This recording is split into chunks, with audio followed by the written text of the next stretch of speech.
Marion passe son permis de conduire. Cet après-midi, cette vendeuse effectue sa 17e heure de conduite. Donc tu fais bien attention avant de sortir.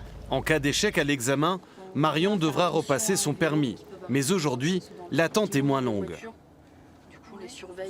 Alors c'est vrai que c'est quelque chose qu'on a remarqué depuis quelques temps, puisqu'on a un petit peu plus de place. Avant, on était de l'ordre de 4 à 6 mois, et puis aujourd'hui, on est plutôt de l'ordre de 2 mois en termes de représentation au permis, quoi.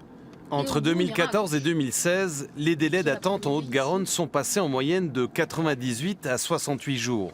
Une très bonne nouvelle pour les candidats au permis comme Marion. J'espère pas être confrontée à cette situation, mais si je le suis, c'est sûr que ça peut être qu'intéressant. Voilà, pour ne pas trop perdre en pratique et pouvoir forcément avoir le permis plus rapidement.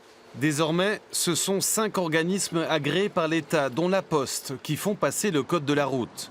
Comme ils ne surveillent plus cette épreuve, les inspecteurs sont aussi plus nombreux dans les voitures. Conséquence, moins d'attente, mais aussi des élèves plus impliqués. Ça permet de garder la motivation des élèves intacte parce que lorsque les délais étaient trop longs, les gens ne se formaient pas et les gens ne venaient qu'au dernier moment une fois qu'ils avaient une date d'examen. Donc c'est à la fois difficile à gérer en termes d'organisation pour les écoles, mais c'est aussi quelque chose de positif pédagogiquement. Moins d'attente, c'est aussi moins d'heures de cours pour les apprentis conducteurs. Pas négligeable quand on sait qu'en région, il faut débourser en moyenne 1 200 € pour obtenir son permis de conduire.